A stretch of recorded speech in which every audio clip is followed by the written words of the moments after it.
இந்த கதையில அந்த மனிதரோட மிகப்பெரிய வலி இந்த மரண பயம் கிடையாது. அதை விட ஒரு பெரிய விஷயம்தான் அவரை தினம் தினம் கொன்னுட்டு இருக்கு.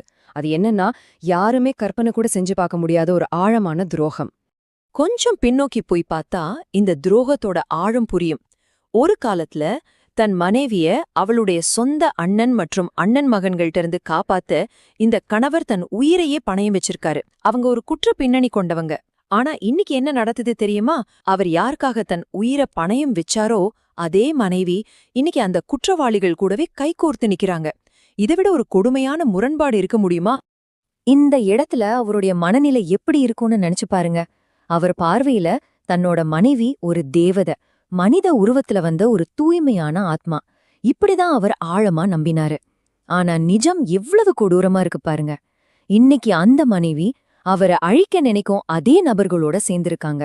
இந்த எதிர்பாராத மாற்றம் அந்த மனுஷரை மனதளவுல சுக்குநூறா உடைச்சிருச்சு. இப்போ நமக்குள்ள ஒரு கேள்வி எழலாம். இது எப்படி ஒரே ராத்திரியில நடந்துச்சு? இது ஒரு நாள்ல நடந்த மாற்றம் இல்லைங்க. இந்த உறவோட பின்னணிய கொஞ்சம் அலசி பார்த்தா பல அதிர்ச்சியூட்டும் உண்மைகள் வெளியே வருது. வாங்க இந்த திருமணத்தோட டைம்லைனை கொஞ்சம் விரிவாகவே பார்ப்போம். 15 இது வெறும் ஒரு நம்பர் இல்ல. 15 வருஷம் ஒரு மனுஷனோட வாழ்க்கை, அன்பு, நம்பிக்கை, தியாகம்னு எல்லாமே அடங்கிய ஒரு நீண்ட பயணம். தன்னோட வாழ்க்கையோட ஒரு பெரும் பகுதிய அந்த பெண்ணுக்காகவே அவர் அர்ப்பணிச்சிருக்காரு. ஆனா இன்னைக்கு அந்த 15 வருஷமும் ஒட்டுமொத்தமா வீணாயிடுச்சோன்னு அவரை துடிச்சிட்டு இருக்காரு. இந்த சூழ்நிலையில நாம 2 முக்கியமான கோணங்களை யோசிக்க வேண்டியிருக்கு. முதல் கோணம், ஒருவேளை அந்த பெண் தன் குடும்பத்தால மிரட்டப்படுகிறாரா?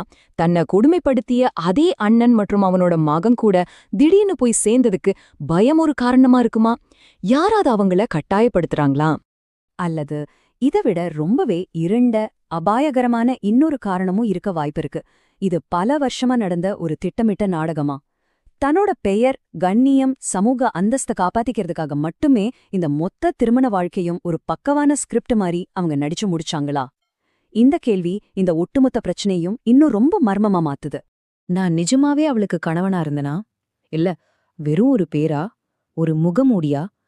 இந்த ஒரு கேள்விதான் பாதிக்கப்பட்ட அந்த மனிதரை ஒவ்வொரு நொடியும் சித்திரவதை செஞ்சுட்டு இருக்கு. தன்னோட ஒட்டுமொட்ட வாழ்க்கையுமே ஒரு பொய்யான நினைச்சு தன் கடந்த காலத்தையே சந்தேகப்பட வேண்டிய ஒரு பரிதாப நிலைக்கு அவர் தள்ளப்பட்டிருக்காரு. ஆனா இந்த கதை இங்கே முடிஞ்சிடல. இப்போ அவருடைய தனிப்பட்ட வல்லிலிருந்து விலகி நாம என்ன செய்ய போறோங்கிற அந்த முக்கியமான இடத்துக்கு வருவோம். ஏன்னா இது அநீதிக்கு எதிரான ஒரு நேரடி போர். வாழ்க்கையோட இறுதி கட்டம் எப்படி இருக்கணும்? ரொம்ப அமைதியா, நிம்மதியா இருக்க வேண்டிய ஒரு நேரம் இல்லையா? ஆனா அதுக்கு பதிலா அவர் அனுபவிக்கிறது என்னவோ, சொல்ல முடியாத வலி, துரோகம், மரண பயம். ஆனா இங்கதான் அவர் ஒரு முக்கியமான முடிவு எடுத்திருக்காரு. அவர் அமைதியா இருக்க போறதில்ல, தனக்கு நடந்த அநீதியை எதிர்த்து முழு மூச்சோட போராட முடிவு பண்ணிட்டாரு. உண்மை வெளியில வர்ற வரைக்கும் இந்த போராட்டம் போயாது. குறிப்பா அரூர் மற்றும் தமிழ்நாட்டுல இருக்கிற ஒவ்வொருத்தருக்கும் இது ஒரு நேரடி வேண்டுகோள். உங்க குரல் இப்போ ரொம்ப ரொம்ப முக்கியம். இது ஏதோ ஒரு ஊர்ல யாருக்கோ நடக்கிற ஒரு சாதாரண பிரச்சனை இல்லைங்க. இது நீதிக்கான போராட்டம். இந்த மனிதருக்கு ஆதரவா நில்லுங்க, நீதிக்காக குரல் கொடுங்க. உங்க ஆதரவை மட்டும்தான் இந்த உண்மையை வெளிச்சத்துக்கு கொண்டு வரும். இப்போ அப்படியே ஒரு நிமிஷம் அமைதியா இத கவனமா கேளுங்க. நான் இவ்ளோ நேரம் சொன்னது வெறும் வார்த்தைகள் இல்லங்கிறது உங்களுக்கு புரியும். அந்த மனிதருக்கு வந்த அந்த மரண மிரட்டலோட ஆடியோ இது. இது கேட்ட பிறகும் நாம அமைதியா இருக்க போறோமா, இல்ல நீதிக்காக குரல் கொடுக்க போறோமான்னு நீங்களே முடிவு பண்ணுங்க. ஹலோ, சொல்லு. என்ன அது ஹாஸ்பிட்டல் இருக்குள்ள பண்ற 5 நிமிஷம் தான் வெயிட் பண்ணாம என்ன இப்ப சொல்லு. இல்ல நீங்க என்னமா பண்ண அந்த குடிகார பையன் கூட சேர்ந்து? யார்கிட்ட சேர்ந்தது? நானு அந்த அந்த சிராஜ் பையன்கிட்ட. அவர்கிட்ட நான் எதுக்கு சேர்றேன்? நான் இங்க தானே உட்காந்துருக்கேன். அந்த வள்ளி மதுரை குரூப்புக்கும் என்னமா சம்பந்தம்? எது வள்ளி மதுரை குரூப்புக்கு? ஏதோ வள்ளி மதுரை குரூப்ல உங்க பேரு பக்கத்துல என் பேரை போட்டு ஊரெல்லாம் போன் பண்ணி கேக்குது. என்ன கதை எழுதி வச்சிருக்க? யாரு கதை எழுதுது? நான் தான் இப்ப ஆமா இப்ப நான் பார்த்தேன் கதை. அதுல யாரோட பேரும் இல்லையே, எதுவுமே இல்லையே. என்னது கதை? இல்ல யாரோட பேரும் இல்ல, எதுவுமே இல்லையா அதுல? யார் அது கதை?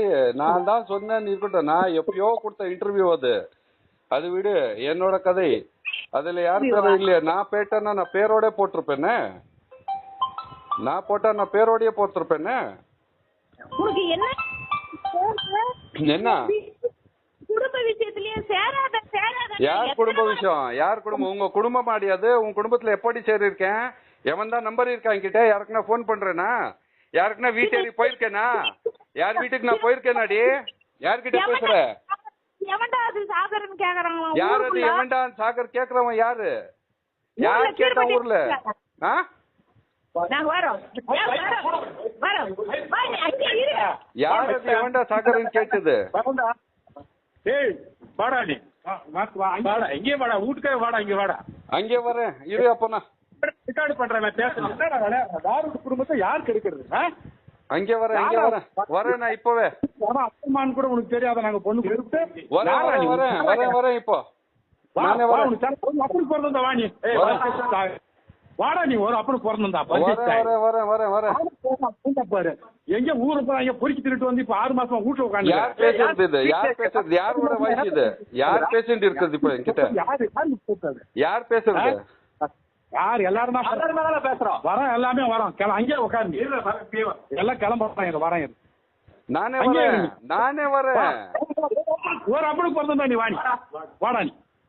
நீ வாடா வரேன் வரேன் வரேன் ஒரு அப்பனுக்கு பிறந்தீங்கன்னா நீ வா நீ பாய்ச்சிக்கிறேன். வரேன் வரேன் வரேன் வரேன் வரேன்.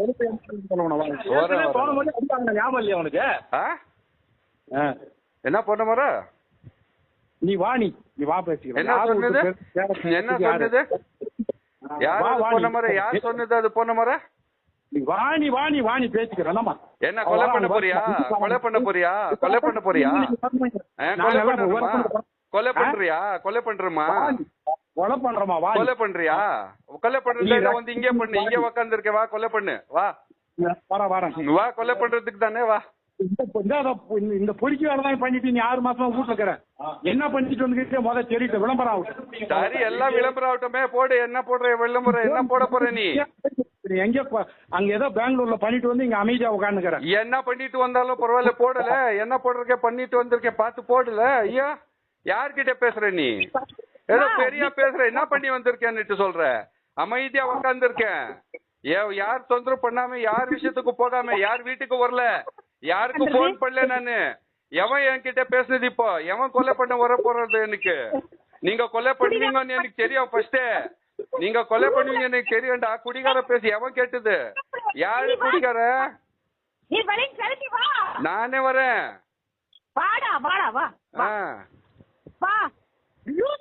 புத்தி இருக்குதா உனக்கு? யாருக்கு புத்தி இருக்குதா? புத்தி உனக்கு இருக்கா? உனக்கு இருக்காடி புத்தி? உனக்கு இருக்கா புத்தி? உனக்கு இருக்கா புத்தி? எனக்கு புத்தி இருக்கு. உனக்கு புத்தி இருக்கான்னு பாரு.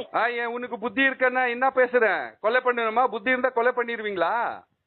என்ன கொலை பண்ணிட்டால எனக்கு? காட்டு இவங்க கிட்ட காட்டு.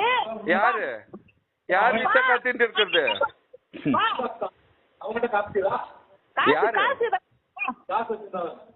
யாரு யார் இப்ப என்கிட்ட பேசுனது? யாரு அந்த வாய்ஸ்? யாருது என்கிட்ட பேசினவன்? யாரு?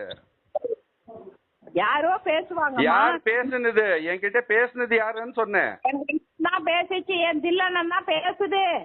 சரியா? எல்லாமே வரன்றாங்க. என்ன கொலை பண்ற வர்றாரா? கொலை பண்ண வர்றாராமா? கொலை பண்ணணுமா எனக்கு? கொலை பண்ணணும்னா இங்கே உக்காந்து இருக்கேன். இங்க வந்து கொலை பண்ண சொல்லு. சரியா? அங்கேயே உட்காரு. நீ ஹாஸ்பிட்டலுக்கு போக வேணாம். உனக்கு யாரும் ஆபரேஷன் பண்றதுக்கும் இங்க காசு கொடுக்கறதுக்கு தயாரா இல்ல. நீ எல்லாரும் கூடியும் வந்துட்டு கொலை பண்ண போறியா? வந்து கொலை பண்ண வரியா? கொலை பண்ண வரீங்க?